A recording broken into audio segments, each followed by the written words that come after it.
하나님 말씀 보시겠습니다.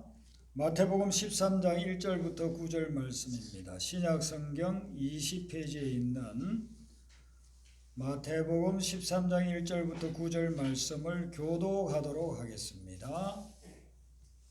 1절 먼저 읽어드리죠. 그날 예수께서 집에서 나가사 바닷가에 앉으시매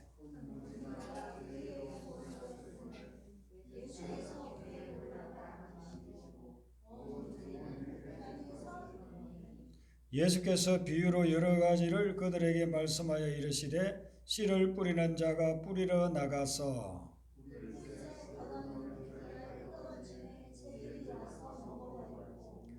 들어는 흙이 얇은 돌밭에 떨어지매 흙이 깊지 아니하므로 곧 싹이 나오나 들어는 가시떨기 위에 떨어지매 가시가 자라서 기운을 막았고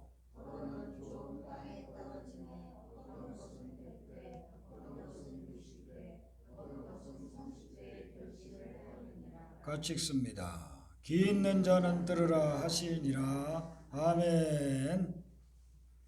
봄이 다가오면 농부들이 농사를 짓게 됩니다. 농사 짓는 농부들의 소원은 농사가 잘 되어서 풍성한 열매를 맺는 겁니다. 풍성한 수확을 거둬들일 목적으로 열심히 농사를 짓습니다. 그런데 농사를 그냥 짓는다고 해서 풍성한 수확이 거둬들이는 것이 아니고 여러 가지 조건을 맞추어야 풍성한 수확을 거둬들일 수가 있습니다. 그 첫 번째 조건이 때를 잘 파악해서 농사를 지어야 된다는 겁니다. 봄에는 많은 것들을 심고 뿌리죠. 그러면 가을에 거두어들이는데 어떤 작물은 가을에 심어야만 다음 봄에 거두어들일 수 있는 그런 작물이 있어요. 보리를 봄에만 심으면은 잎사귀만 무성하지 보리 알은 맺히지를 않아요. 겨울에 그 추위를 넘겨야만 그 열매가 맺힌다고 하지 않습니까? 그래서 보리는 늦 가을에 뿌려야 되는 겁니다. 벼는 봄에 심어야 여름 지나고 나서 가을에 이제 거둬들일 수가 있는 것이죠. 다 때가 있는 것입니다. 그 때를 잘 맞춰야 됩니다. 그리고 이제 때를 맞췄다고 한다면은 더 중요한 것은 뭐냐면은 씨앗을 좋은 씨앗을 준비를 해야 돼요. 씨앗이 썩었다든지 벌레 먹은 그런 것을 심었다고 하면은 겉으로 봐서는 잘 모르지만 절대로 싹도 나지를 않습니다. 그리고 같은 씨앗이라도 온전한 씨앗이라도 어떤 씨냐에 따라서 열매를 많이 맺을 수도 있고 적게 맺을 수도 있어요. 그래서 좋은 씨앗을 만들어내려고 종자를 연구하고 있는 그런 농학자들이 있습니다. 이 농업학자들은 밥 먹고 하셔야 하는 일이 다른 게 아니고 어떻게 하면 좋은 종자를 만들어낼까. 그래서 종자를 만들려고 몇십 년씩 고민하고 그리고 연구해가지고 좋은 종자를 만들어내면 그게 엄청난 그런 좋은 열매들을 맺는다는 것이죠. 이 두 가지가 되어졌을 경우 마지막 세 번째 조건이 있는데 그것은 뭐냐면은 땅이 좋아야 돼. 밭이 좋아야 되는 것입니다. 논이 좋아야 되는 것입니다. 밭이 좋지 않으면 좋은 씨를 뿌려도 좋은 밭에 뿌렸을 경우에는 10가마를 거두어들일 게 밭이 좋지 않으면 한 가마도 안 나와요. 그러니까 밭이 좋아야 되는데 이게 바로 이 지금 세 가지가 농사 짓는 방법에 대한 것인데 우리 인생도 어떻게 보면 농사하고 같습니다. 우리 나름대로 인생 농사를 열심히 짓고 있어요. 그리고 지금 예배드리는 모든 분들은 믿음의 생활을 하시는 분이기 때문에 신앙 농사를 우리는 또 짓고 있습니다. 믿음 농사를 짓고 있는 것입니다. 그런데 믿음 농사에 대한 것은 그 열매는 우리가 하나님 앞에 가면 하나님이 인정해 줄 거예요. 네가 이런 믿음의 생활을 잘해서 열매를 맺었구나. 아니면 너는 못 맺었구나. 우리가 겉으로 보이는 이런 것하고는 다르죠. 하나님 인정해 주는 것은. 큰 교회를 목회했다고 해가지고 그 사람은 많은 열매를 맺어서 하나님이 아이고 착하고 충성된 종아 그렇게 칭찬해주고 저 섬이나 시골에서 성도들이 없어요. 전도를 하려고 해도 사람이 없어요. 그런 데서 대여섯 명 목회를 했다 해가지고 하나님이 아이고 너는 열매도 없구나 그렇게 하는 것이 아니에요. 하나님의 그런 영적인 기준은 우리가 보이는 외적인 그런 거하고는 다른데, 그런데 하나님이 보시기에 열매를 맺은, 결실을 맺은 그런 믿음의 생활을 했느냐 안 했느냐, 이것은 우리가 믿음 농사를 어떻게 짓느냐에 따라 다르다는 겁니다. 근데 오늘 이 말씀에 보면, 이 말씀에서는 우리의 믿음 농사에서 밭을 강조하고 있습니다. 그 이유가 있어요. 성경을 우리가 쭉 보면 이 때에 대한 것은 아무 때나 뿌려도 된다고 했어요. 믿음 생활하면서 믿음의 씨앗을 뿌리는 것, 말씀의 씨앗을 뿌리는 것은 아무 때나 뿌려도 된다고 했어요. 디모데후서 2장 4절에 보면은 때를 얻든지 못 얻든지 항상 힘쓰라 했잖아요. 그러니까 우리에게 적합한 때, 봄, 여름, 가을, 겨울 아무 때나 뿌려도 돼요. 항상 열심히 뿌리면 되는. 그러니까 때는 하나님께서 우리에게 누구에게나 다 주신 거예요. 자, 어떤 사람은 어릴 때부터 믿음의 생활을 잘하는 사람이 있습니다. 그런 분은 어릴 때에 하나님을 만나서, 예수님을 만나서 그때부터 믿음의 씨를 열심히 뿌리고 있는 것이죠. 근데 어떤 사람은 평생 예수님을 믿지를 못하다가 나이가 들어서 연로해졌을 때 예수님을 만나는 분도 있습니다. 그런 분은 이제 그때부터 또 씨를 열심히 뿌리면 되는 겁니다. 성경에 사무엘 같은 사람은 뱃속에서부터 벌써 믿음의 사람이, 태어나자마자 그는 어릴 때부터 말씀 속에서, 성전에서 살면서 하나님을 가까이 하고 그리고 믿음의 씨를 뿌린 그런 사람입니다. 반면에 모세 같은 사람은 보세요. 모세는 하나님을 제대로 언제 만났습니까? 80세에 만나, 80세. 그때부터 씨를 뿌리기를 시작합니다. 근데 사무엘이 더 많은 열매를 맺었느냐, 모세가 더 많은 열매를 맺었느냐, 우리가 볼 때는 뭐 별 차이 없는 것 같아요. 하나님 나라 가면 하나님께서 영적인 그런 믿음의 열매를 얼마나 맺었는지 그는 하나님이 분별해 주실 겁니다. 중요한 것은 뭐냐면은 내가 예수님을 만난 그때부터 우리는 믿음의 씨앗을 열심히 뿌리는 겁니다. 그래서 그 열매는 하나님께서 때가 되면 이제 보여주실 거라 이거죠. 그리고 우리가 씨앗을, 믿음의 씨앗을 심어야 되는데, 믿음의 씨앗은 누구에게나 우리가 다 가지고 있어요. 그래서 뭐냐 하면은 말씀의 씨앗이에요. 말씀의 씨앗.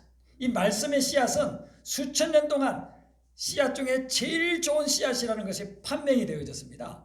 말씀의 씨앗보다 더 좋은 씨앗이 어디에 있겠습니까? 그 말씀 가지고 링컨은 위대한 인물이 되는 거죠. 말씀 가지고 사도 바울은 전 세계를 복음화시키는 그 터전을 놓는 사람이 되는 것이죠. 그러니까 말씀의 씨앗보다 더 좋은 씨앗은 없어요. 누구에게나 다 이미 말씀의 씨앗은 다 주셨어요. 그러니까 이제 남은 것은 밭의 문제입니다. 그래서 예수님이 오늘 이 밭에 대해서 이야기하는데, 여기에서 밭은 무엇을 의미하느냐 하면 마음밭을 이야기합니다. 우리 믿음의 생활에 있어서, 믿음 농사에 있어서는 밭이 뭐 세상에 저기 있고 여기 있고 뭐 농, 밭, 가수, 이게 아니고 우리 각자 속에 있는 마음밭이에요. 그 마음밭 없는 사람은 아무도 없죠. 나는 돈이 없습니다. 나는 밭이 없습니다. 나는 돈이 없어가지고 뭐 논밭을 살 수 없습니다. 염려하지 말아도. 여러분들 마음속에 있는 이 마음밭이 하나님 우리에게 누구에게나 준 밭이에요.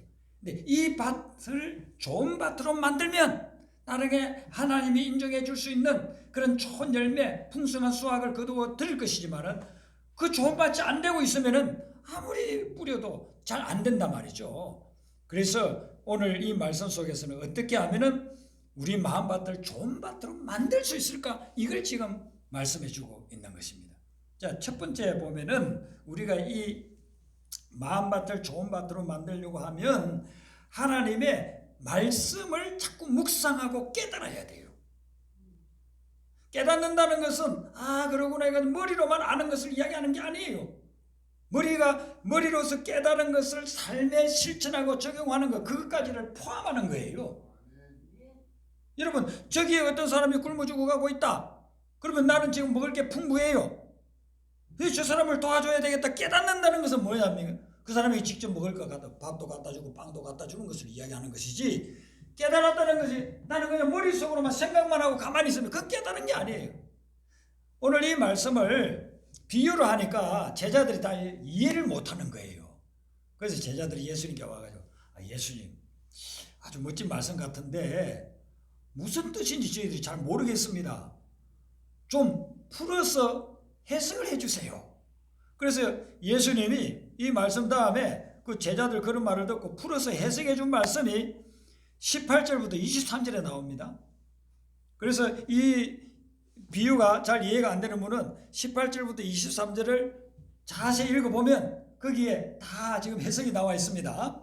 자, 마태복음 13장 18절부터 23절 한 구절 한 구절을 보면서 제가 또 말씀을 여러분들에게 전해드리려고 합니다. 자, 말씀을 우리가 듣고 깨닫고 그리고 실천하는 이것이 얼마나 중요한가. 19절 말씀 보세요. 19절 말씀. 마태복음 13장 19절 같이 읽습니다. 시작. 아무나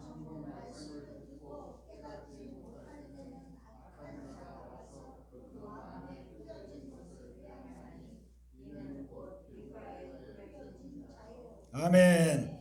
오늘 이 말씀해 보니까요, 천국 말씀을 들어요.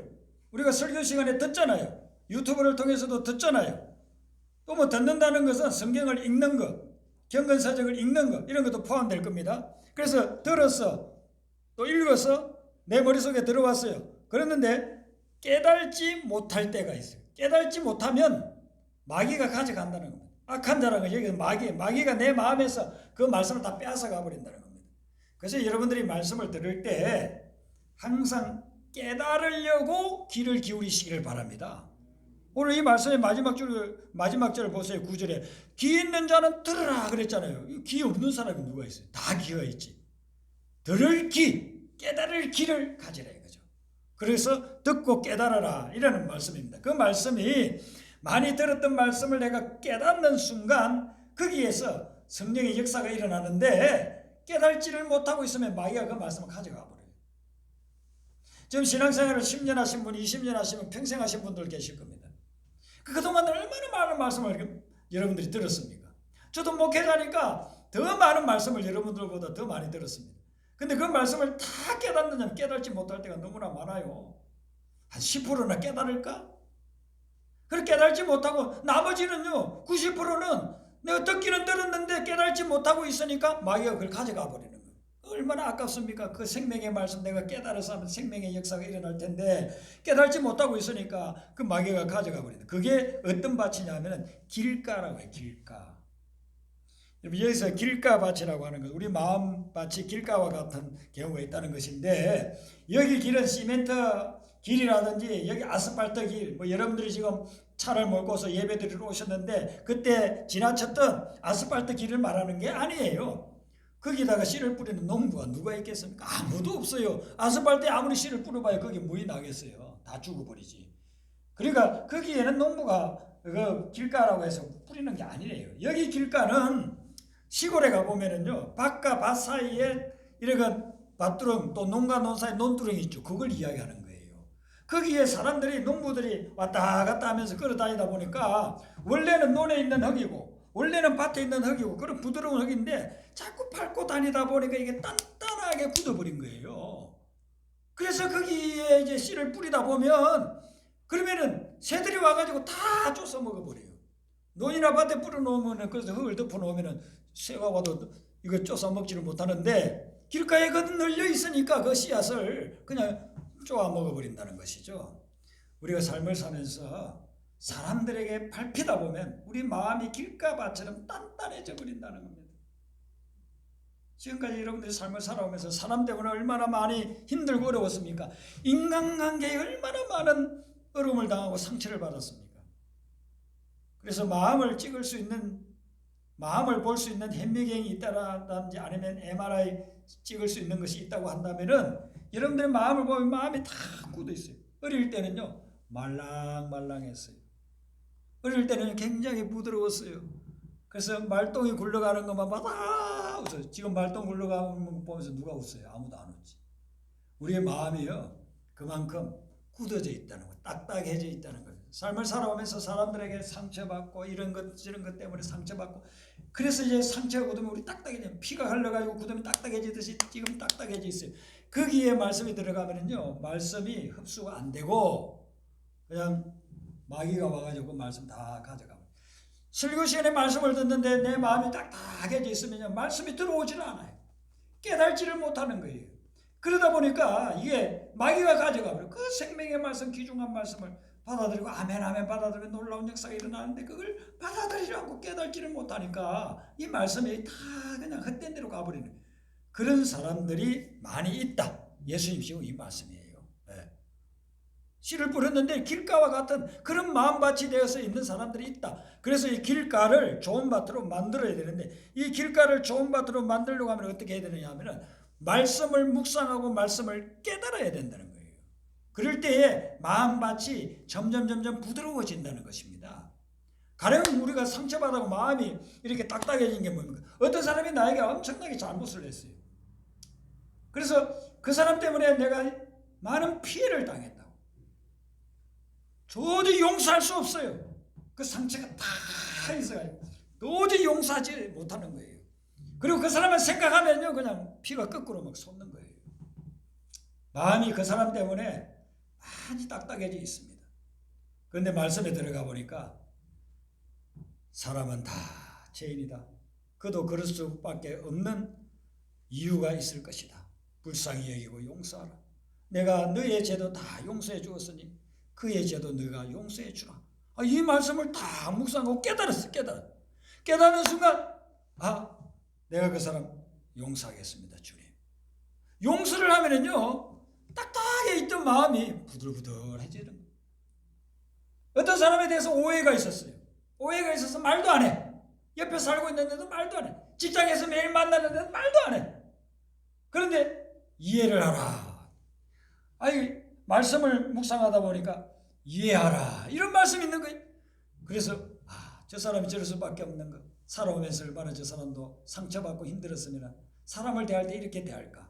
그래서 나에게 상처 줄까. 이해를 하게 되는 거예요.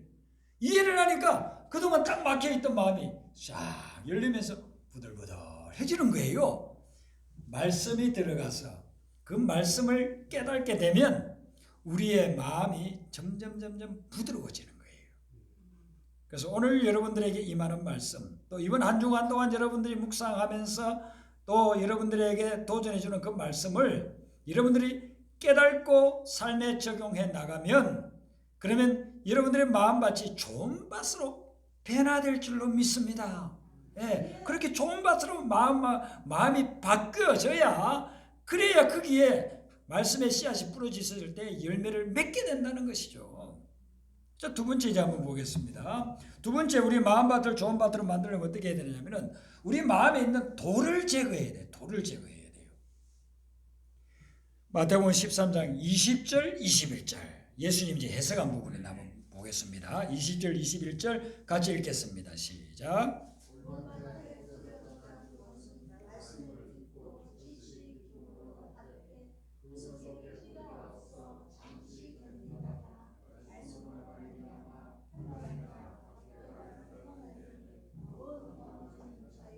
아멘. 우리 마음밭이 돌밭이 우리 마음 속에 막 돌이 있는 거예요. 근데 이제 돌밭에 말씀이 뿌려지면 어떻게 되느냐면 들을 때는 기쁨으로 하나님의 말씀 막 기쁨으로 받아들였습니다. 그런데 이게 뿌리를 내릴 수가 없는 거예요. 뿌리를 내릴 수가 없어서 환난이나 박해가 일어나면은 넘어져 버려요. 말씀 때문에 환난이나 박해가 나도 우리가 거룩하게 살려고 하면은 박해를 받는다고 했잖아요.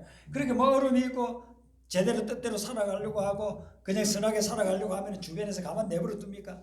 그리고 우리를 힘들게 만드니까 나 이렇게 힘든 일 당하는 바에 나 이렇게 안 살 거야. 말씀을 버리거든. 여기 돌밭은 어떤 돌밭이냐면요. 우리나라하고 이스라엘은 좀 달라요. 거기는요. 암석으로 된 땅들이 너무 많아요. 돌산들, 시내산 같은 산을 보세요. 사진에 영상에 보면 완전 돌로만 돼 있어요. 우리나라 같은 산에 올라가도 산에 흙도 많고 나무들도 있잖아요. 시내산에는 나무가 없어요. 그런 지역이 이스라엘 땅이에요.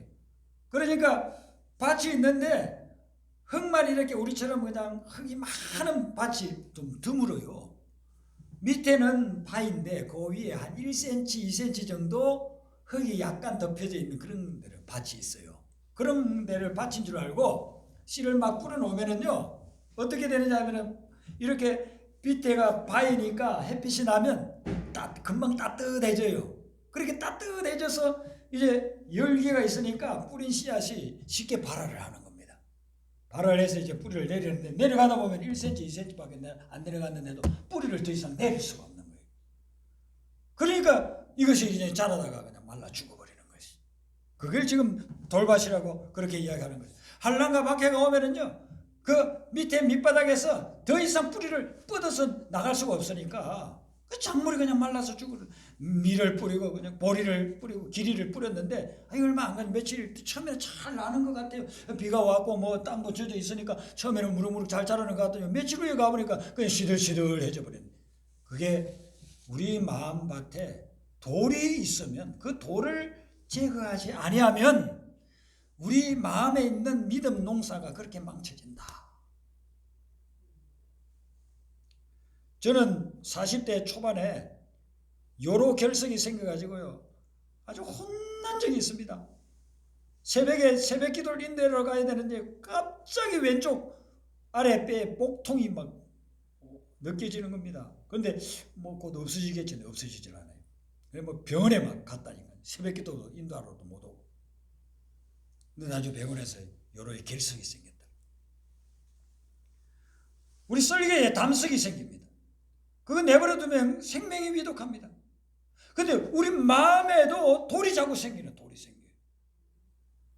그래서 마음밭에 내 믿음의 농사를 짓는다고 짓는데 그 돌 때문에 작물들이 제대로 자라지를 않는 거예요.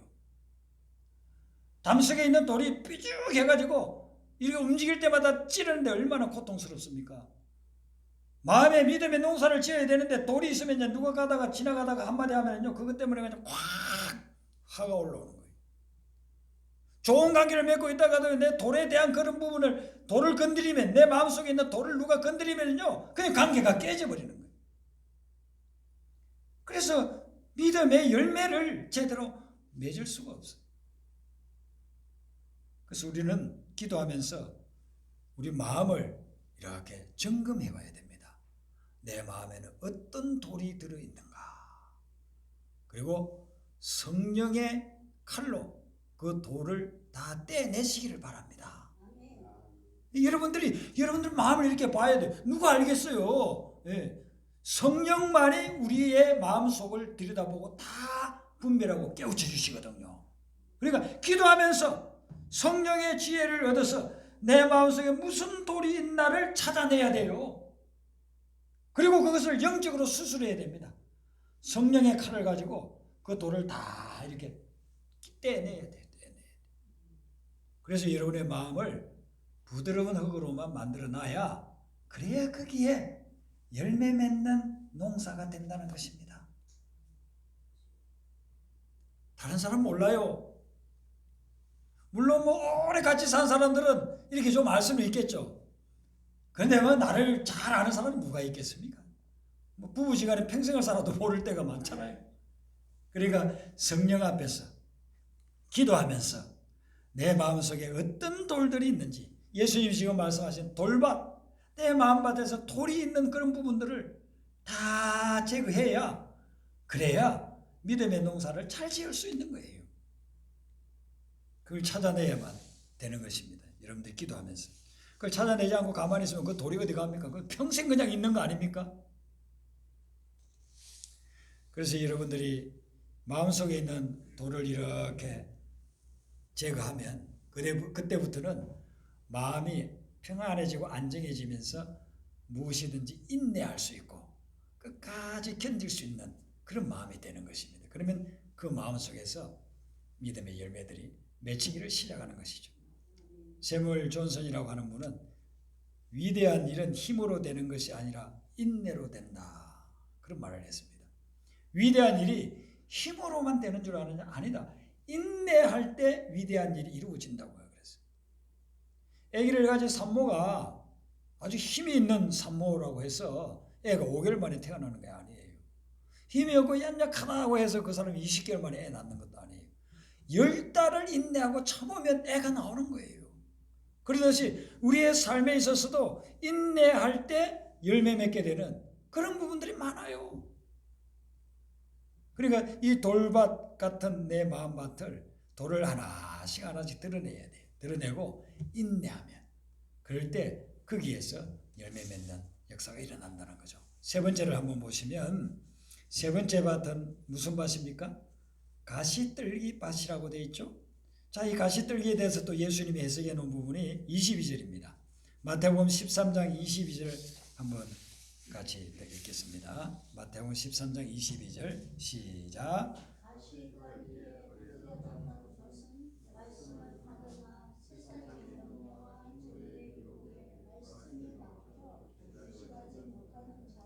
아멘. 이제 세 번째 밭은 가시떨기가 이렇게 있는 밭이죠. 가시덤불이 이제 무성한 그런 곳에 씨를 뿌리다 보면 거기에 이제 뿌려지는 거예요. 뿌려졌는데 여기는 보니까 씨가 뿌려져 가지고 싹이 났어요. 또 이제 조금 자라요. 그런데 그러다가 말아요. 왜 그러냐면은 가시떨기가 그 기운을 막아버렸다는 것이죠. 성장할 수 있는 기운을 막아버렸다는 거예요. 근데 이 기운이라는 말이 헬라어에서는 성령이라는 말, 성령이라는 말. 푸뉴마라 해가지고 성령이라는 말. 우리 믿음의 사람들이 믿음의 농사를 지으려면 성령이 역사해야 되거든요. 그래서 성령의 열매, 9가지 열매, 우리가 주렁주렁 맺히기를 원하고 있지 않습니까? 성령이 임하고 성령이 역사하면 성령의 9가지 열매, 사랑과 희락과 화평과 오래 참음 이런 열매들이 자꾸 맺혀지잖아요. 그런데 기운을 막아버리는, 성령을 막아버리는 무엇이요? 가시떨기가, 이 가시떨기를 예수님 해석은 세상의 염려와 재물의 유혹이라는 겁니다. 세상 염려를 막 하게 되면은 믿음의 열매를 맺지를 못해요. 걱정, 근심, 염려, 불안에 막 초조해 있으면 믿음으로 담대하게 가야 되는데 걱정하면 못하는 거예요. 요단강을 건너야 되는데 제사장들이 법궤를 메고 요단강에 가서 믿음으로 발을 탁 내디뎌야 되는데 하나님이 이걸 갈라진다고 했으니까 믿음으로 탁 내디뎌야 갈라지는데 아이고 요단강이 지금 수천 년 동안 흘렀는데 무슨 요단강이 어떻게 갈라져. 조그마한 웅덩이도 아니고 저렇게 위에서 물이 내려오는데 어떻게 걱정, 근심, 염려하면은 절대로 믿음의 발을 내딛지를 못해요. 그리고 요단강은 1000년, 2000년이 가도 절대로 갈라지지를 못하는 거예요. 율교성이 무너지는 거. 하루에 한 바퀴씩 6일 동안 마지막에는 7일째는 7바퀴를 돌아라. 모로 13바퀴를 돌아라. 돌면서 아무 말도 하지 말아라. 마지막에 나팔 불 때에 그때에 고함을 질러라. 하나님이 하신 말씀이 그게 믿음이 딱 생기면은 하잖아요. 그런데 아유 저렇게 큰 성이 어떻게 그렇게 한다고 무너져. 걱정, 근심, 염려, 불안 저러다가 우리가 오히려 또 죽겠다. 이렇게 하고 있으면 절대로 믿음의 발걸음을 내딛지를 못하는 겁니다. 그래서 우리의 삶에 이 가시떨기와 같은 부분이 내 마음속에 있다는 것을 우리가 깨달아야 돼요. 그리고서는 이것을 제거해야 되는 것입니다. 그러지 않으면은 믿음의 역사들, 믿음의 열매들이 내 삶 속에 맺혀지지를 않는다는 것이죠. 이 염려는요, 우리 영혼을 질식시켜버려요. 그리고 걱정, 근심은요, 우리에게 희망과 소망을 다 빼앗아가버려요. 스트레스가 만명의 근원이라고 하지 않습니까? 스트레스를 그냥 내버려 두면 그 스트레스 그냥 나빠라고 막 생각하다가 그것 때문에 병 걸린다. 마음도 병이 걸리고 육신에도 병이 오고 막 병이 온다. 그래서 사도 바울이 빌립보서에서 빌립보 4장 6절 7절에서 뭐라고 이야기합니까? 아무것도 염려하지 말고 오직 기도와 간구로. 염려 안 할 수 있는 방법은 기도와 간구로 모든 것을 하나님께 맡기고 그래 감사하라. 그러면은 하나님의 평안이 너희를 마음을 지켜준다. 우리 마음밭을 지켜준다는 거다. 염려와 걱정, 근심 그것이 없는 사람은 없지만 우리가 믿음의 생활하면서도 걱정, 근심이 생기지만 그럴 때마다 우리는 기도하고 간구하면서 그 염려와 근심을 하나님께 감사로 바꾸라 하네. 그러면 우리 마음을 하나님이 지켜주시오. 평안한 마음으로 마음밭을 옥토로 그렇게 바꾸어 주신다. 그렇게 될 때에 열매 맺는 그런 믿음의 삶이 된다는 것이죠. 이 세 가지의 마음밭을 한번 보세요. 길가 그리고 돌밭, 가시떨기. 여기에 씨는 다 부러졌어요. 이 말은 뭐냐? 말씀은 다 들었대. 오늘 이 비유는 불신자들에게 하나님도 모르는 사람에게 주는 비유가 아니에요. 믿음의 사람들에게 주는 거예요. 우리가 말씀 다 듣잖아요. 주일날 교회 와가지고 교회 말씀 듣고 또 방송 통해서 듣고 우리가 듣잖아요. 그러니까 씨는 다 부러지는 거예요. 사람 다 부러지는데 길가는 어떤 거냐면 씨를 뿌리는 단계에서 끝나버려요. 그리고 마귀가 와서 그 씨앗을 다 먹어버리고 가져가버려요. 그리고 돌밭은 뭐냐면은 씨앗 부러져 가지고 그리고 싹도 났어요. 그 단계에서 또 이게 역사가 일어나지 않는 겁니다. 그 다음에 가시떨기는 씨를 뿌렸고 그게 싹이 났고 자라기까지 했어요. 그러다가 중단해버리는 거예요. 이것은 우리 신앙 단계마다 방해 요소가 있다는 것입니다. 우리 마음밭에 믿음이 이렇게 들어가서 믿음이 자라는데 신앙 성장 단계마다 우리 마음밭을 자꾸만 망가뜨리는 요소들이 나타나게 된다는 거죠. 그걸 말씀으로 지혜를 얻고 통찰력을 가져서 우리가 대비해 나가고 그것을 다 제거하면서 그리고 마음밭을 아름다운 마음밭, 좋은 마음밭으로 바꾸게 될 때 그때 이제 하나님이 주시고자 하는 놀라운 그런 열매를 맺고 또한 풍성한 수확을 맺는 그런 역사가 일어난다는 거죠. 그래서 이제 결론적으로 예수님이 말씀하신 게 23절에 보면 좋은 땅에 부러지면 어떻게 되는가? 말씀을 듣고 깨달았는데 결실하여서 100배, 60배, 30배가 된다. 그렇게 이야기했습니다. 씨를 뿌리러 가가지고 이 네 가지 밭이 있는데요. 각 밭마다 한 가마니씩 씨앗을 뿌렸다고 한번 해보자고요. 길가밭에서 한 가마, 돌밭에도 한 가마니, 가시떨기에도 한 가마니. 근데 아무런 열매가 없으니까 세 가마니는 다 손해본 겁니다. 그런데 마지막 한 가마니를 좋은 밭에 뿌렸더니만은 나중에 가을이 됐는데 30배, 60배, 100배를 거두어 들었어요. 그러면 30배만 거두어 들을 때도 어떻게 됩니까? 세 가마니 잃었지만은 이 한 가마니 나머지가 30배를 했으니까 그거 포함해도 10배를 지금 거두어 들은 거예요. 만약에 100배가 거두어 들였다고 하면 33배가 넘게 거두어 들인 겁니다. 이런 것에 비해서. 그러니까 우리가 마음밭을 좋은 밭으로 바꾸어서 하나님의 말씀을 받아들여서 깨닫고 실천하면서 하나님의 농사에 동참하게 되면 놀라운 열매를 맺게 하신다는 겁니다.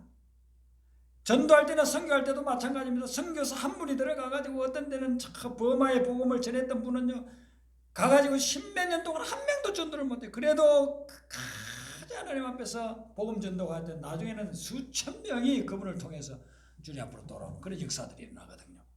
교회도 마찬가지고 여러분들의 믿음의 생활에 있어서 열매는 이 좋은 밭으로 만들어지는 순간부터 놀라운 열매가 맺힌다는 겁니다. 그래서 우리는 우리 마음밭을 기도하면서 점검해 봐야 됩니다. 내 속에 길가와 같이 딱딱해진 부분은 없는가? 아니면 돌멩이가 막 돌아다니고 있지는 않는가 내 마음속에서? 그걸 다 골라내야 되고 가시떨기가 있어 염려와 걱정과 근심 때문에 성령의 기운이 그냥 짓눌러 버리는 건 아닌가?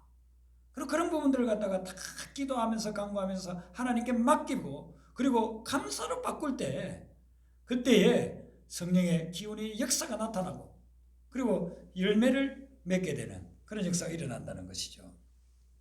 그러면은 이 좋은 땅, 좋은 마음, 밭 이것은 무엇을 의미할까요? 성경에서 가장 좋은 마음 밭은 예수님의 마음입니다. 예수님의 마음이 가장 좋은 밭인데 예수님의 마음은 어떤 마음인가? 예수님 직접 말씀하시기를 마태복음 11장 29절 우리가 외웠던 말씀인데 같이 한번 살펴보겠습니다. 마태복음 11장 29절을 한번 찾아보시기 바랍니다.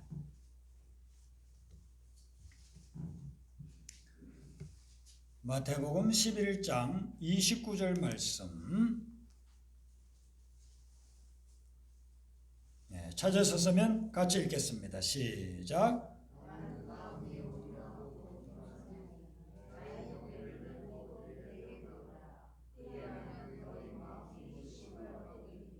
아멘. 안식에 대해서 쭉 말씀하시고 있죠. 28절, 29절, 30절 다 거기에 대한 관련된 말씀인데 예수님이 직접 예수님의 마음에 대해서 말씀하시기를 나는 마음이 온유하고 겸손하다고 했어요. 그러니까 예수님의 마음을 다른 마음도 많이 있겠죠. 뭐 거룩한 마음 이런 마음들이 사랑의 마음 많이 표현할 수 있는데 핵심적으로 두 가지를 말씀하시기를 예수님이 나는 마음이 온유하고 겸손하다. 예수님의 마음은 온유한 마음, 겸손한 마음이라는 겁니다. 그러면 우리의 마음밭을 어디로 바꿔야 되느냐 하면 예수님의 마음으로 바꾸는데 그것은 온유한 마음, 겸손한 마음으로 바꾸면 돼요. 그리고 온유한 마음, 겸손한 마음으로 바꾸면 어떤 열매가 맺히는가? 또 예수님 말씀에서 우리 또 찾아보는 거예요. 예수님이 팔복을 이야기했습니다. 마태복음 5장에서. 팔복을 쭉 이야기하면서 예수님이 온유한 사람에 대해서 이야기하잖아요. 온유한 자는 복이 있나니 어떤 복을 받는다고요? 땅을 기업으로 받는다고 했잖아요. 그러니까 이 땅은 우리가 지금 말하는 부동산 땅을 말하는 게 아니고 하나님 나라의 땅을 이야기하는 거예요. 하나님 나라의 땅. 쉽게 말하면 천국을 이야기하는 것입니다. 예수님 말씀이 뭐냐면 온유한 마음을 가진 자는 마음밭이 온유한 자는 거기에 어떤 열매가 맺히느냐 하면 천국의 열매가 맺힌다는 겁니다.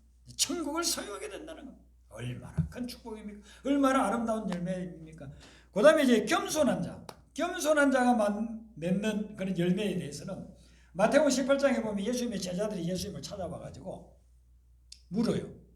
예수님 천국에 대해서 말씀 많이 하시는데 회개하라 천국이 가까웠다. 천국의 비유도 말씀하시고 마태복음 13장에서 7가지 비유나 천국에 대해서 말씀하시고 다 그런데 그럼 천국에서 누가 큰 자입니까? 제자들 머릿속에는 항상 세속적인 생각밖에 없어. 누가 높고 누가 뭐 권력이 많고 누가 많이 가지고 이런 것만 생각하고 있는 거예요. 그래서 예수님 말씀을 그렇게 많이 들었어도 천국은 그렇게 좋은 나라에서 우리도 높은 자리에 올라가야 될 텐데 천국에서 누가 큰 자입니까? 이렇게 물었어요. 그때 예수님이 뭐 성경을 많이 아는 사람이다, 돈을 많이 모은 사람이다가 아니에요. 어린애 하나를 불러다 놓고 너희들 이와 같이 이 어린애와 같이 되지 않으면 결단코 천국에 들어가지 못한다. 천국에서 어떤 사람이 큰 줄 아냐? 이 어린아이와 같은 사람이 천국에서 크다. 그런데 그 어린아이를 어떻게 이야기하냐면 자기를 낮추는 사람이 천국에서 큰 자라고 했어요. 자기를 낮추는 사람, 겸손한 사람에게 어떤 열매가 맺히느냐? 천국에서 큰 자가 되는 열매를 맺게 돼요. 세상에서는 겸손하면요 꼭 바보 취급하고 사람들이 무시하잖아요. 뭐 구신구신하면서 아이고 뭐 많이 드시고 저는 뭐 여기서 기다리겠습니다. 어떻게 섬기고 자꾸 이렇게 하면 사람들 무시한다고. 그런데 예수의 말씀은 어린아이와 같이 자기를 낮추는 자, 겸손한 자가 마음이 겸손한 자가 마음이 낮아진 자가 그 자가 천국에서 위대한 자가 되는 큰 자가 되는 그런 열매를 맺게 된다. 그걸 이야기해 주고 여러분들이 직장생활하거나 사회생활하면서 무시당할 때 많잖아요. 무시당할 때 오히려 기뻐하세요. 아, 내가 이렇게 무시당해도 주눅들지 않고 비참해지지 않고 이렇게 겸손한 마음을 가질 수 있다니 참 감사하다. 그런 겸손한 마음에는 이제 하나님의 말씀에 그 씨앗이 뿌려졌기 때문에 앞으로 풍성한 영적 열매를 맺게 될 겁니다. 그래서 여러분들이 무시당할 때 오히려 기뻐하고 즐거워요. 기뻐하고 즐거워하면서 아, 내가 무시당하는 거 하나님 다 알고 계신데 내가 이만큼 겸손해진 거 하나님 다 알고 계신데 이제는 이 겸손한 마음밭에 놀라운 영적 열매가 풍성하게 열릴 것이다. 이런 믿음을 가지고 하나님의 약속의 말씀이니까 약속대로 되는 거잖아요. 그래서 여러분들의 마음밭을 아름다운 좋은 밭으로 만들어서 거기에서 하나님이 기대하는 풍성한 열매 맺는 삶 되시기를 주님의 이름으로 축원합니다. 우리 아까 불렀던 찬송 부릅니다. 455장입니다. 주님의 마음을 본받는 자. 455장